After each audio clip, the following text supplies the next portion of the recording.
quand vous attirez les gens avec des faits sordides, bon, qu'importe. Donc je vous passerai les détails. Sachez que quand on commence à parler de gosses de 6 mois, il n'y a pas besoin de détails pour savoir que c'est horrible.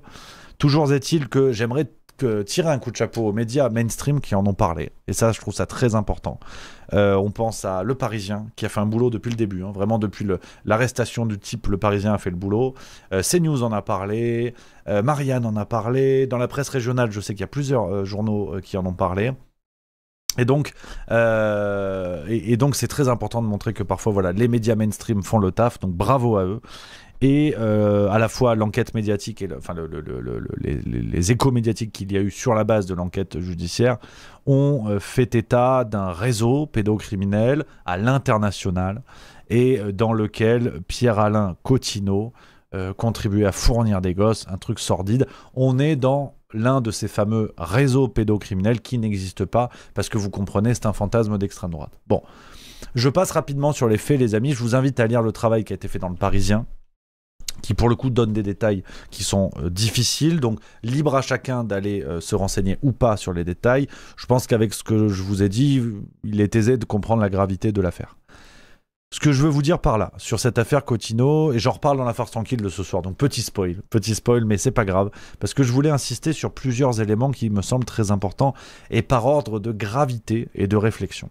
Le premier, et j'aimerais souligner, je le mettrai juste après, le premier élément sur lequel j'aimerais revenir, c'est pour clarifier plusieurs choses, essayer d'être dans la posture juste milieu, qui est de ne pas tomber dans l'accusation bidon de ce mec-là a représenté la France insoumise, donc c'est la faute de la France insoumise. Ce serait une accusation ridicule. Mais, le diable est dans les détails. Pourquoi mais ?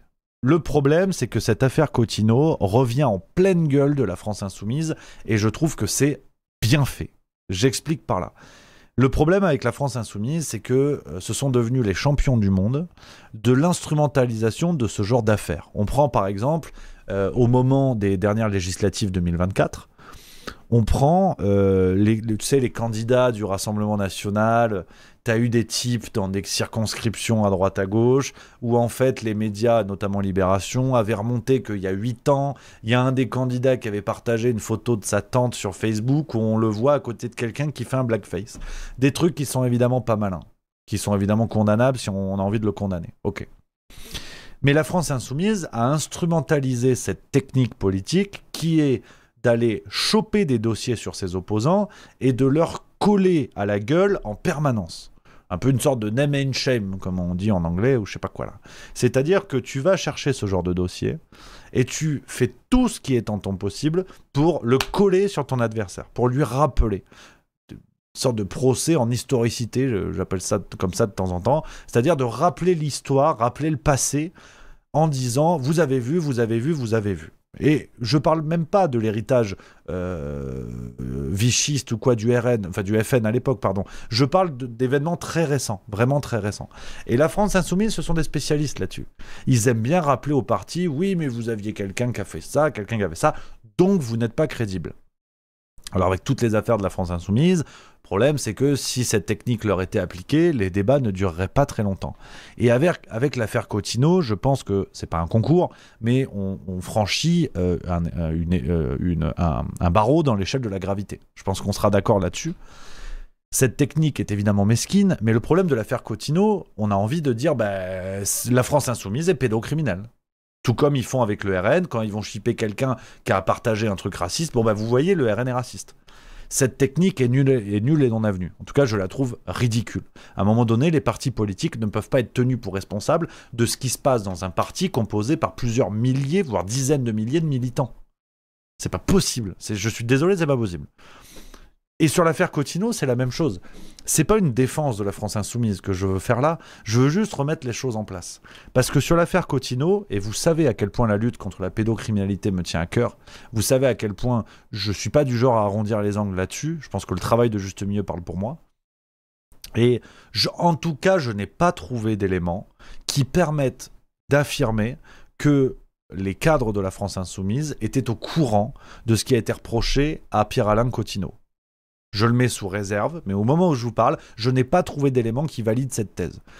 pour moi, ils l'ont appris au moment de l'interpellation du mec, comme beaucoup de gens, et ils ne pouvaient pas le savoir. Donc, comme dit, je suis ouvert à changer d'avis là-dessus, mais je n'ai pas trouvé d'éléments qui me permettent de l'affirmer. Donc, je trouve qu'il est ridicule, il serait ridicule de dire la France Insoumise a hébergé un pédocriminel, il ne le savait pas, mais tant pis, la France Insoumise est pédocriminelle. Pourtant, c'est ce qu'ils font sur des affaires peut-être moins graves. Alors, comme j'ai dit, c'est pas un concours, mais sur d'autres partis, la France Insoumise, ils ne se gênent pas pour faire ça. Donc, autant j'invite à ne pas faire ça contre la France Insoumise, autant je les invite à la mettre en veilleuse désormais. Parce que sinon, l'affaire Cottineau va leur revenir dans la gueule plein gaz, et ce sera mérité. Si c'est pas un ultime rappel pour la fermer, ça va leur revenir dans le museau, et ce sera limité, ce sera mérité, pardon. On a de nouveaux détails sordides au dernier degré sur l'enquête quant au réseau pédocriminel dirigé par Pierre-Alain Cottineau. Des détails qui sont abominables, qui sont au-delà de l'inhumain.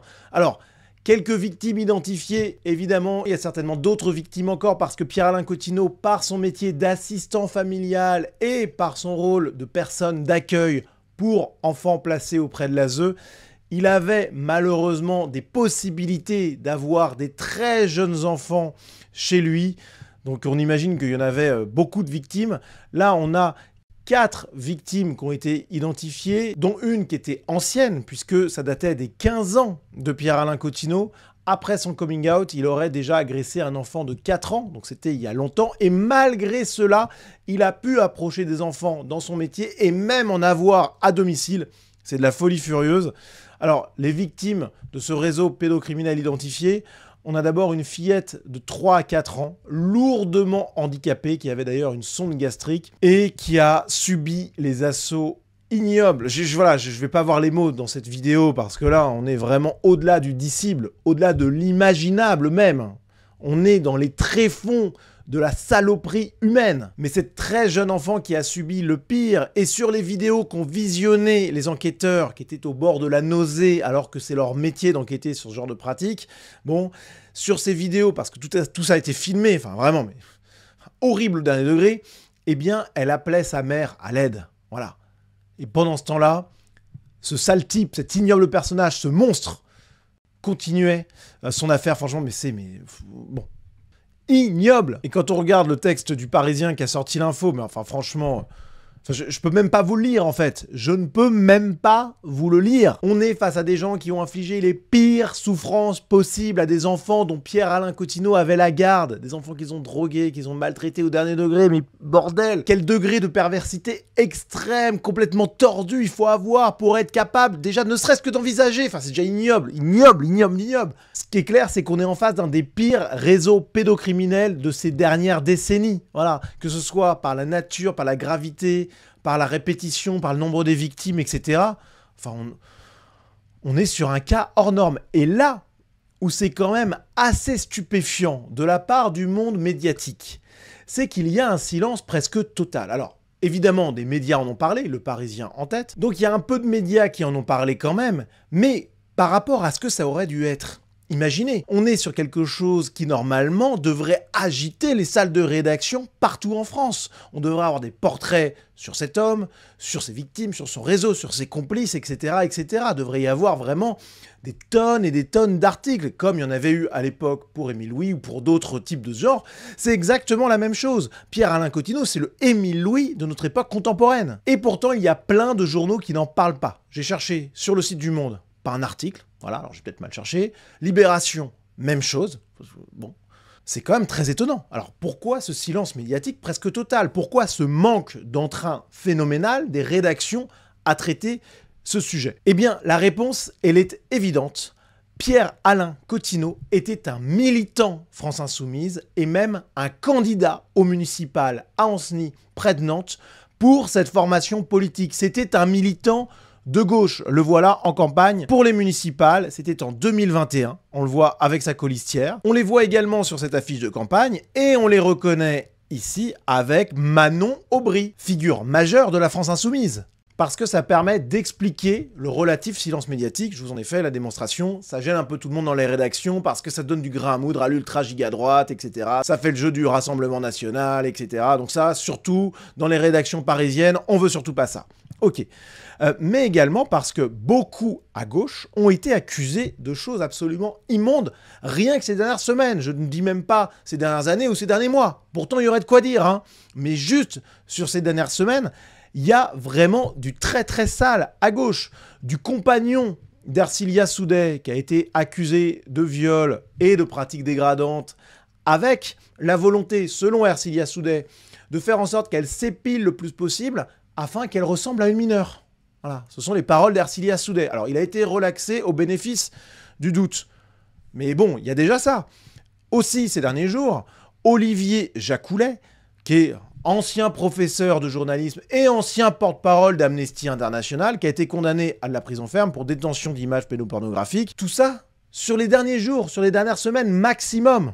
Sur les derniers mois, dernières années, c'est encore pire. Donc, si cette pratique immonde de la pédophilie a évidemment cours dans tous les milieux, tous les secteurs politiques, etc., etc. Ok, reste que malgré tout, il y a bien à gauche quelque chose de très gênant. Voilà, il y a quand même une surreprésentation qui interroge. Autre élément qui montre à quel point c'est important de dire que Pierre-Alain Coutinho est de gauche, c'est tout simplement parce que ça a permis à ce monstre de commettre ses crimes.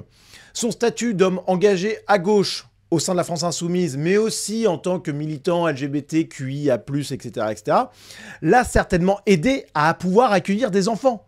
Parce que Pierre-Alain Coutinho, il était membre, président même, d'une association qui est ici décrite dans cet extrait du procès-verbal des délibérations de l'Assemblée départementale de Loire-Atlantique, Esprit Arc-en-Ciel, ESAC, où l'on voit cette jeune association créée à Ancenis en 2017, avec Pierre-Alain Coutinho, président de l'association. Et il y a quelque chose de très important dans cette présentation, c'est cette phrase.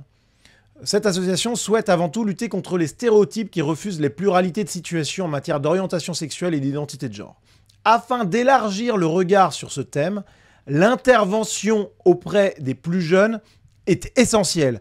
C'est à ce titre que l'association aborde cette question chez les enfants et adolescents en milieu scolaire. En petit comité, une telle action permet plus facilement de libérer la parole, de s'exprimer et de se défaire progressivement des idées reçues. L'horreur est à son paroxysme. On a ce prédateur sexuel, cet ignoble type, qui par le biais de son militantisme de gauche, voulait aller parler aux enfants. Pas pour leur parler d'identité de genre, enfin si pour leur parler de ça, mais avant tout, pour aller chercher des proies. Ce type était un détraqué de la pire espèce, un malade, un dégénéré. Et grâce à son engagement à gauche, il pouvait aller parler aux enfants dans les écoles. C'est inacceptable, voilà. Donc, chers parents qui regardez cette vidéo, s'il vous plaît, quand vous voyez des associations de ce genre qui veulent absolument parler de sexualité à des jeunes enfants, alors je dis pas que, et heureusement, tous ne sont pas des malades comme Pierre-Alain Coutinho, heureusement, mais attention, parce qu'il y a quand même une perversité derrière tout ça qui peut être présente.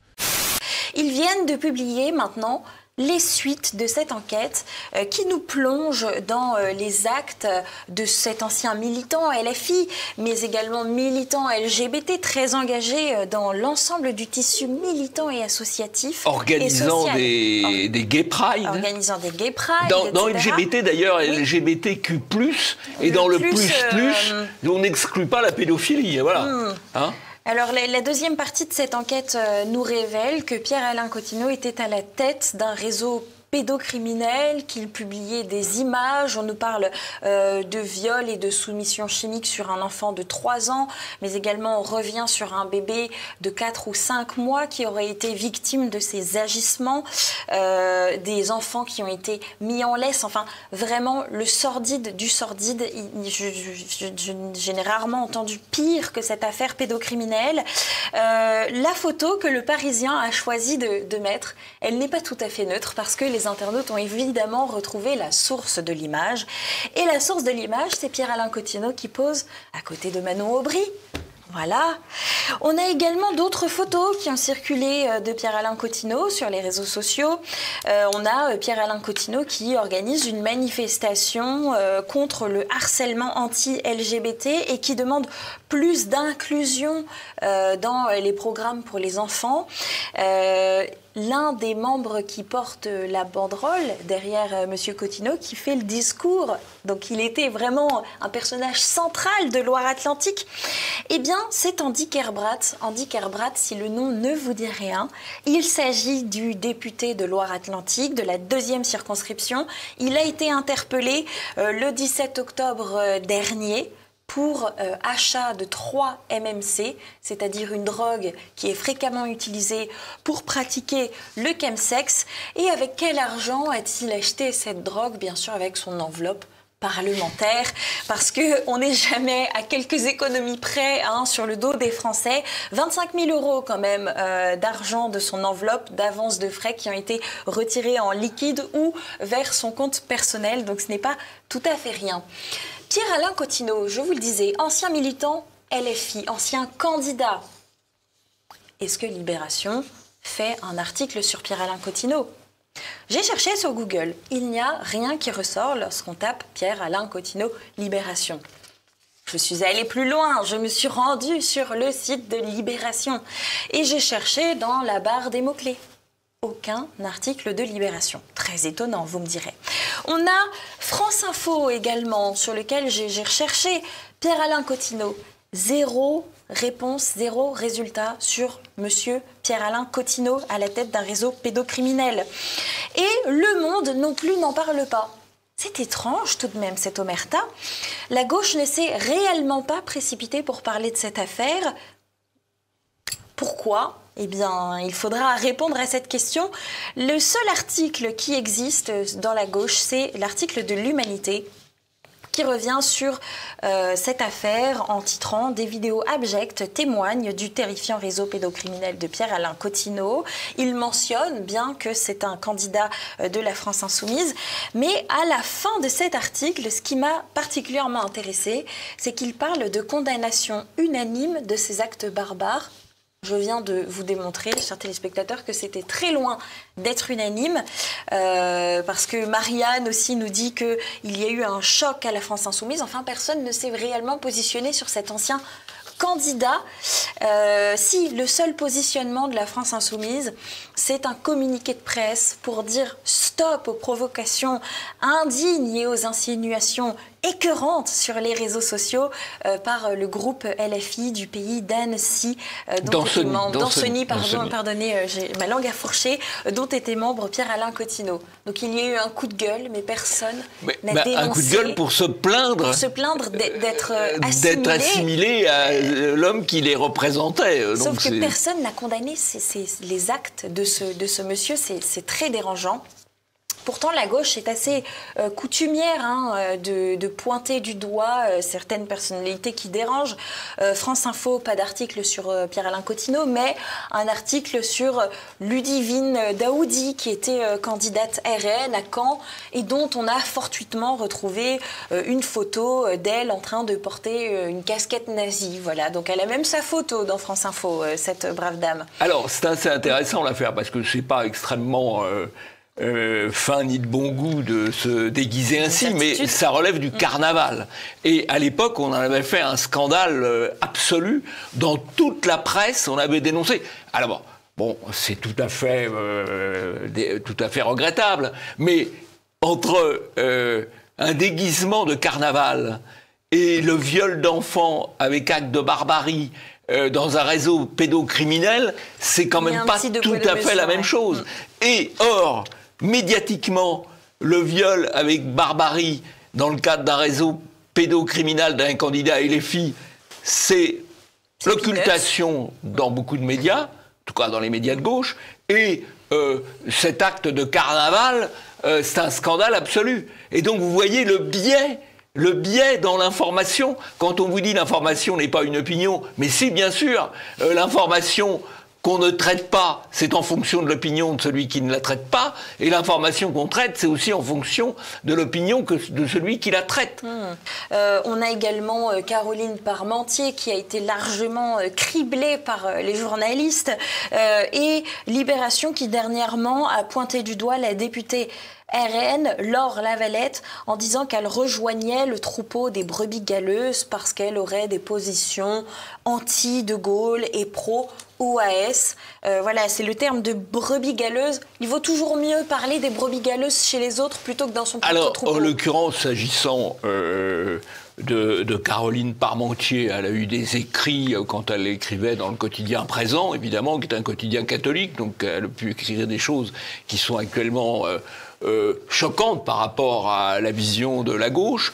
Quant à Laure Lavalette, c'est une femme, je crois, de grande qualité. La qualifier de brebis galeuse est absolument honteux. Même si le mot a été utilisé très maladroitement par M. Bardella lors des élections de 2024. Et puis, Mme Lavalette va être candidate à Toulon, elle est candidate dans le Var, et dans le Var, il y a quand même une tradition pied noir qui garde quand même un assez mauvais souvenir de la fin de la guerre d'Algérie, où il faut quand même rappeler qu'il y a 1 million de personnes qui ont eu le choix entre la valise et le cercueil. C'est pas absolument choquant de rappeler cet épisode quand même assez triste de l'histoire française, et Madame Lavalette a sans doute bien raison de le faire, mais ça c'est scandaleux, évidemment. C'est une opinion, c'est scandaleux, voilà.